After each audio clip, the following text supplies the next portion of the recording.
The broadcast is now starting. All attendees are in listen-only mode.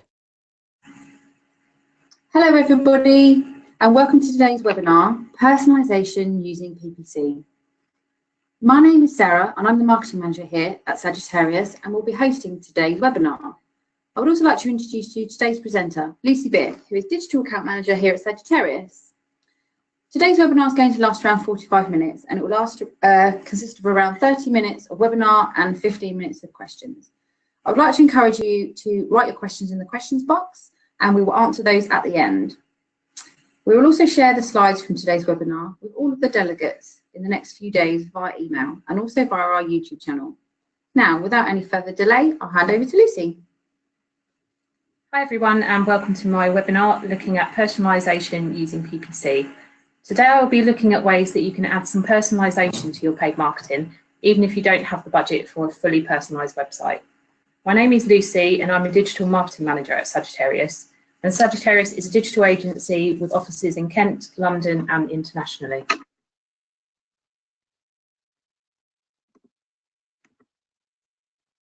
So firstly, I just want to look at why personalisation is important. Today's consumers expect marketing messages to be tailored to their needs. And users are bombarded with ads across different channels and devices, so it's really hard to stand out.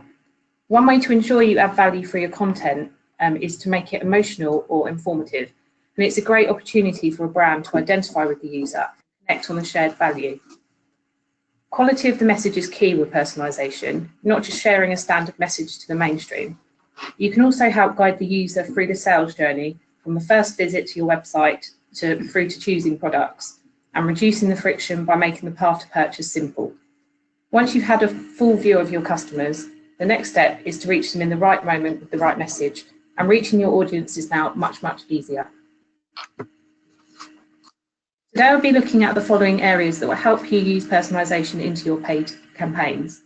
I'm going to look at helping you understand your audience by dissecting the data, reviewing free and paid tools and how they can help, the importance of setting clear objectives before selecting paid channels and messaging, how to use some of your audience data in your paid campaigns, a few tips on targeting, and ways to make your creatives engage with the audience.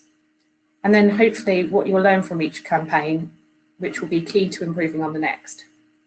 I'll be touching on basic optimization and personalization of landing pages and ensuring you have some content to support your campaign.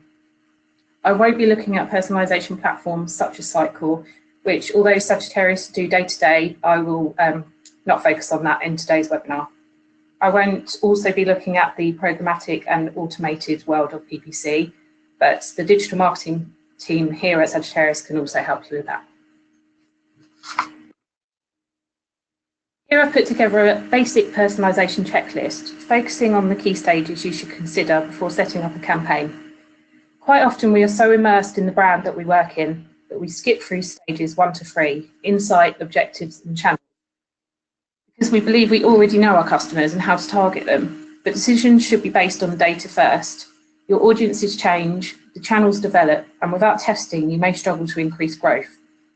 There is also the pressure of deadlines that impact stages 4 to 5, content and creatives.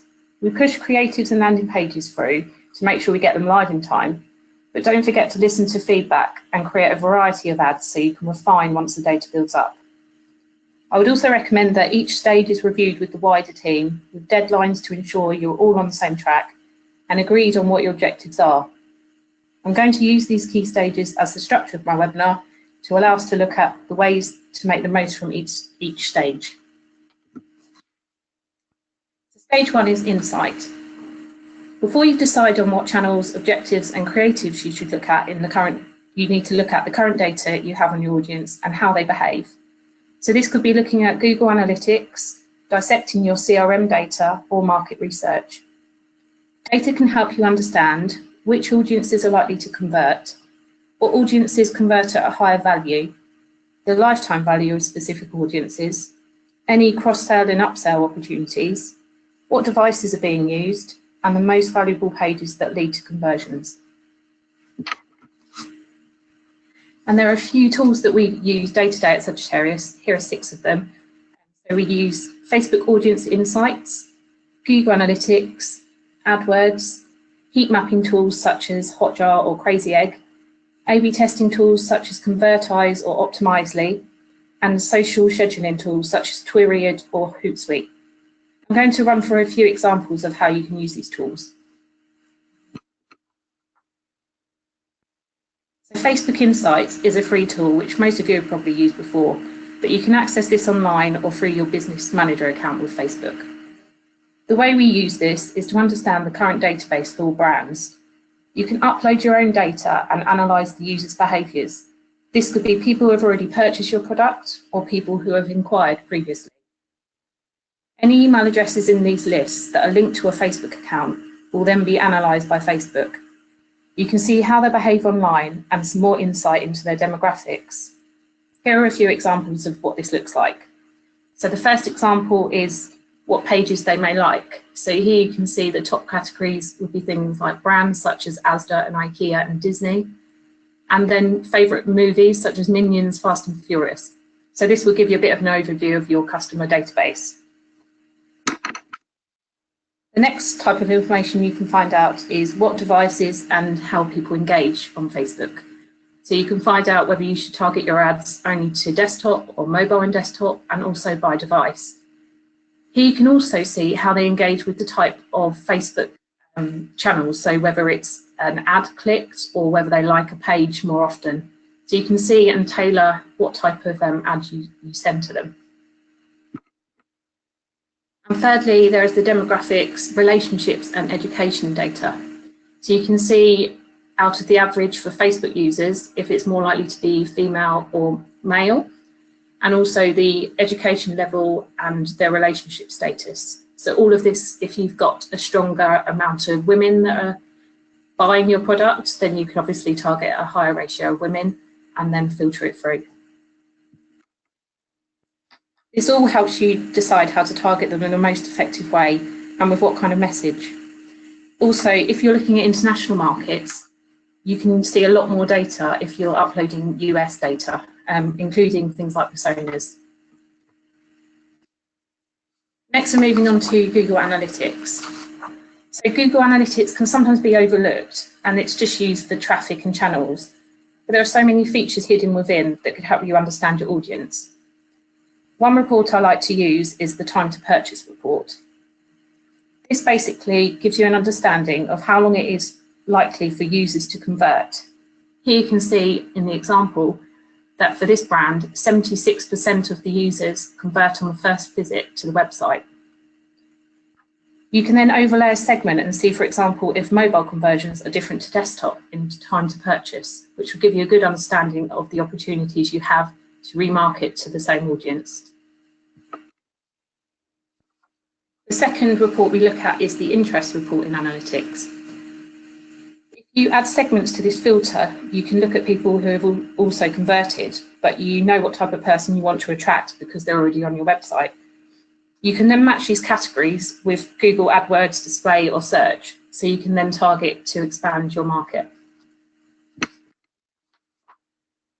When I'm looking at the locations, this is obviously quite a basic report, so you can see where most of your conversions happen or where most of your traffic is on your website. But I think it's often overlooked and perhaps looked at only in Facebook. It's important to understand where your audience are likely to be based, those that convert better, and also you can then use that data to geo-target in your paid activities. And finally, Google Analytics is really useful in finding out what hours of the day that people are on your website and also converting. It's quite a difficult report to set up, but if you Google the hours of day report on Google Analytics, it should come up with some instructions step by step on how you do that. It helps understand what bid strategies you should use, so whether you should increase your bids over certain hours of the day or even exclude targeting overnight, for example, and really just refine the spend that you're spending on your paid activities. And I just briefly want to touch upon heat maps.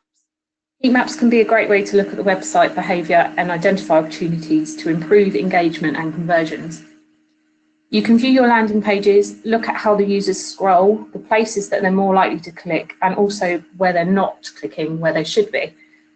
The recordings feature is also available on most of the heat mapping tools, and that allows you to see people actually on your site and where they may have issues with the design or perhaps the functionality. Recently, for one of our clients, after reviewing a drop in mobile conversions, we reviewed a few of the recordings and could see there was an issue with the booking calendar on mobile. And obviously some development work was done following this to improve the conversions. Next, I'm going to look at segmenting your audience. So once we have all of that data, we need to segment the audience. We do this by identifying who and why they're on your site. How are you going to recognise them? What can we do to help them? And why should you focus on them first? One framework we use to answer these questions is PI, which stands for Potential, Impact and Ease. Basically, you want to try and find the audiences that have got high potential, high impact and are easier to identify first. Here's an example of two personas based on a holiday website. Creating a few key personas can help you remember your key audiences. So give them the name and the rest of the team might have a chance of remembering them. The example here is Savvy Mum. So this is likely to be a female between the ages of 30 to 45 years who has children, who is interested in short haul locations such as mainland Spain, earns approximately £20,000 a year, is likely to be interested in promotions and click on the promotions section of the website, and is likely to visit over 5 times before converting. The average order value for her would be around £2,000 and looking to book for 4 to 6 people with 1 booking per year and using desktop. Then if you compare this to the adventurers, these are likely to be either gender, male or female, between 18 and 35 years and likely to be single. They're looking for a longer haul location and earn quite well every year. They're likely to add on trips and book for 1 to 2 people with an average order value of 2,500 with maybe 2 bookings a year and likely to be engaged with blog content and book on a tablet. Once you work out your key personas, you can help find out how to find more of them. What type of messaging and landing pages are also most relevant. And I just wanted to briefly touch on data. I won't delve into GDPR as we've got other resources in this, but there are some key things to consider when looking at data in your paid activities. Number 1 is to ensure that you have consent to use your customers' data. Usually this is on the website terms and conditions or order completion or subscription forms. And secondly, if you are importing data to find lookalike audiences or understand customers, then don't try to link a user with an identity such as name or email. By linking them, you are giving them an identity, whereas at the moment they are just a piece of data. Number 3 is to ensure that you're storing or disposing of the data responsibly once you've uploaded this. And number 4 is to ensure you're offering users the ability to opt out and that you can actually action this. We do have a webinar on GDPR coming up in September, which I'll share the link later on in the webinar. And moving on to objectives. Before thinking up great ideas and trying out exciting channels, it's really important to write down your objectives. This sounds like a really obvious step, but is often skipped and definitely not written down. So what do you want to achieve? Are you looking to raise awareness or drive actions? Do you want to increase your market share for a particular group? Do you have any benchmark data that you can use as a starting point from previous campaigns or from the industry? And moving on to channels. There are so many paid channels now and they can be used in different ways based on your objectives, whether you want to drive awareness or clicks. Below is the top level demographic data for each of the main social channels. This can give you a good indication of what channels might be suitable for your audience. But one thing to remember is, as much as we all want to get quick wins and focus on conversions, investing in awareness raising should still have a place in a multi-channel strategy as a way to continually invest in bringing new users to the brand for future value. So looking at Facebook first, Facebook's a great channel for granular targeting options. You can target by interests, demographics, financial status and geographic location. There are various ad options you can use and they're always adding more. For example, there are single image ads, gallery ads, video galleries, and you can also personalize the call to actions and send users to a Facebook page or to a website. It's lowering the cost for brand awareness campaigns and has a massive reach, as most people obviously have a Facebook account. And custom audiences allow you to remarket to people who have already visited your site or page before.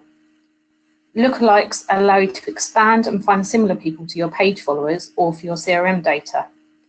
And there's a new A/B testing feature integrated into Facebook ads. Dynamic product ads can also be integrated using an API. Moving on to Instagram. Instagram is highly popular with women between the ages of 18 to 50. It's focused on lifestyle imagery rather than traditional ads, and the specific industries such as food, fashion, beauty and travel are best suited. Image and video ad options are available, but it can be expensive if you're targeting a popular category or an over-competitive audience. Perhaps beauty is one of those examples. And it is good for brand awareness. You can use remarketing because it's all set up and managed within your Facebook ad account. Twitter is popular amongst men and women, and it's good for targeting a broader age group. Granular targeting allows you to target by locations, interests, keywords, etc., similar to Facebook. It's a low cost for brand awareness and clicks, subject to what industry that you're in. And video and single ad options are available, and it's used by many as a news platform. You can also use remarketing, and you can implement a pixel on your site to do this with better results. LinkedIn is great for business to business. It allows you to target by industry, job title and locations. There's a limitation on what type of ads you can use, usually images. And you can also add in remarketing, which is a new feature that they've recently added. It can be expensive for cost per click, so we usually run this on impressions. And then Pinterest. It's not one that we use on day-to-day, but there are specific industries that it works well with.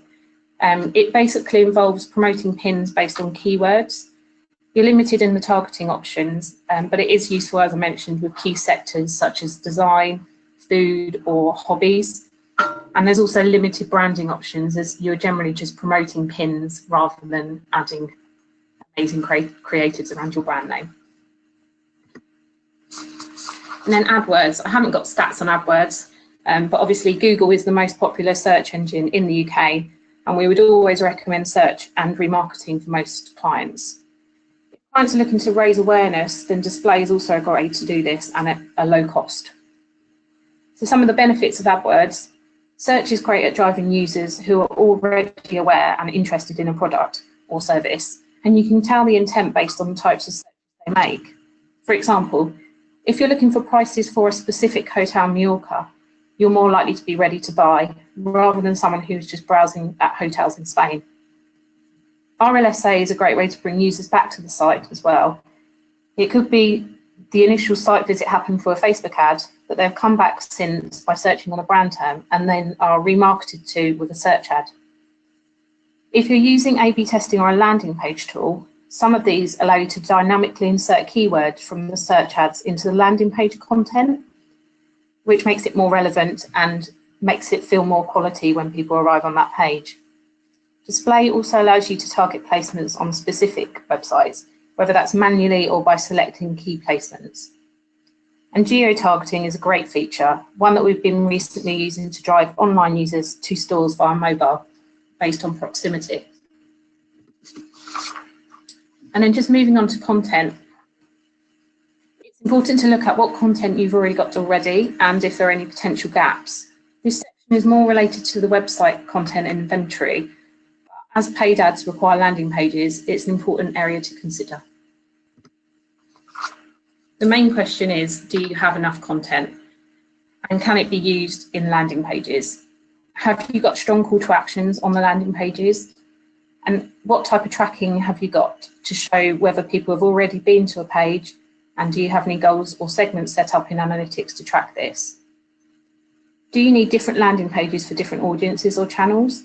For example, we find that landing pages for Twitter ads need to be shorter with more visuals and less text for people to engage well with them. And do you have content to support remarketing? to drive users to the next stage of the sales funnel rather than re-showing them a landing page from their initial visit. Do you have a selection of images or videos that you can maybe embed within those landing pages as well? And just a brief look at A/B testing. There are different ways of testing different pages and personalising the experience for customers. Whatever this is, adapting a page on the website or using a hidden landing page specific to a paid campaign, there are a lot of options for personalisation. You can look at testing different pages for new users versus repeat users, mobile versus desktop versions, using different types of content, changing your call to actions on whether it's the first visit to the website or a remarketing audience, and playing around with the styles and layouts. The tools we generally use for A/B testing are Google Optimize, Convertize, or Optimizely. And now we're moving on to step 5, which is creatives and targeting.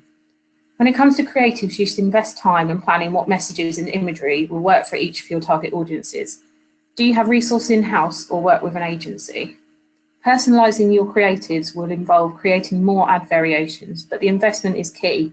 A little bit more effort goes a long way. So I've just put some tips for creatives. So involve your teams as early as possible, not just for the data analysis, but the shared understanding of the data and targeting options, like age groups, language, and geographic locations. Build creative that takes advantage of channel and device features, using the best features from each channel. For example, with Facebook, you've got so many different options for creative images now that it'll be worth testing different styles.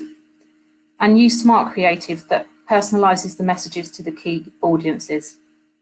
Don't forget that you can add messaging around the creatives, so sometimes less is more. And don't forget to share the results with the creative team so they can learn for next time. And just a few tips on targeting, a few things that we've gathered through some of the work at Sagittarius. So some things you can do is to exclude audiences to refine your budget. So rather than targeting someone who's recently purchased and there's no cross-sell opportunity, you can create a custom audience that excludes those from being targeted with your ads. You can also split your targeting by device and location so you can test performance like for like. If you bundle that all together, you won't be able to see what towns or cities work better than others and whether mobile versus desktop is any different.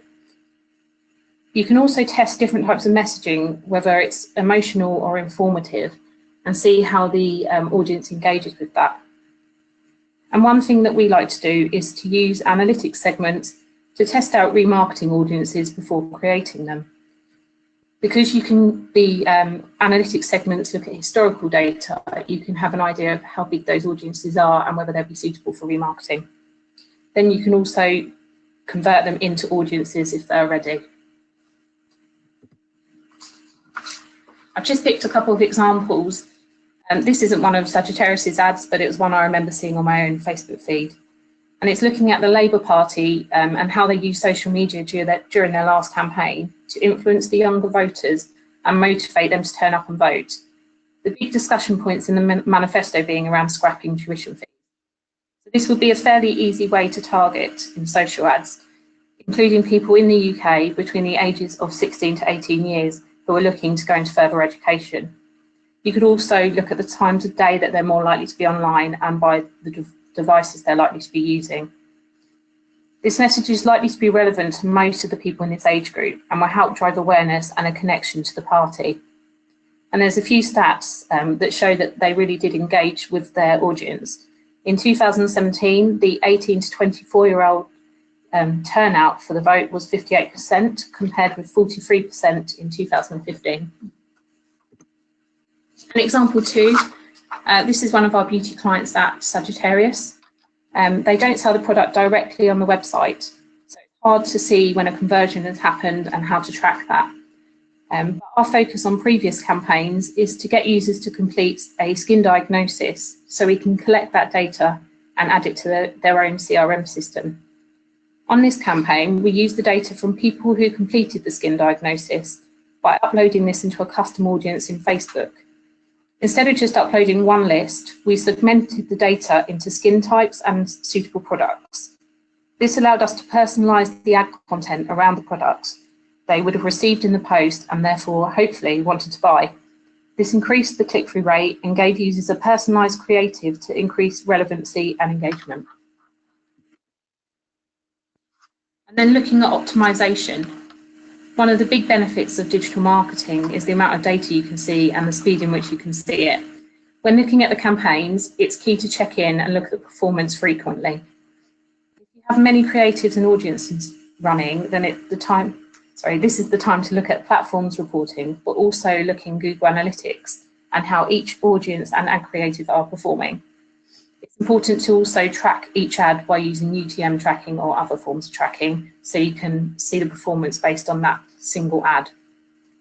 Behaviours such as time on site, goal completions, and the attribution report can really help understand the performance across multiple channels. And just in case no one has looked into the assisted conversion report, I just wanted to give a bit of an overview. So with multi-channel marketing, it's really important to understand the value of assisted conversions. Assisted conversions shows us if a particular channel has contributed towards a conversion based on looking back to a maximum of 90 days.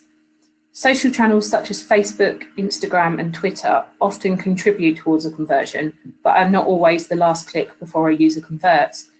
In a multi-channel campaign, this is really one of the only valid ways to measure performance.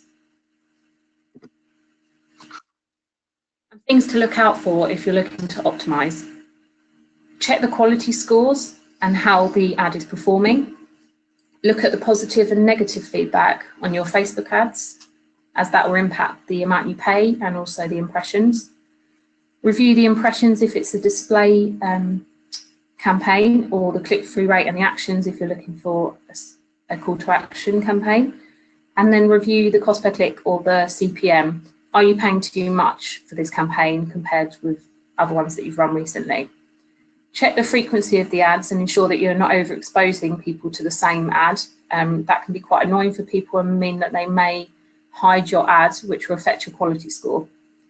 And pause any underperforming ads or ad groups that are just not converting as well as you hoped. Look at the assisted conversions, not just the direct conversions, and compare these with the industry and channel benchmarks. Review your analytics engagement stats for the ads and also the channels. It's important to look beyond the platform stats and also look into the analytics. And finally, stage 7, the analysis and learnings. Once the campaign's finished, it's easy to move on to the next one.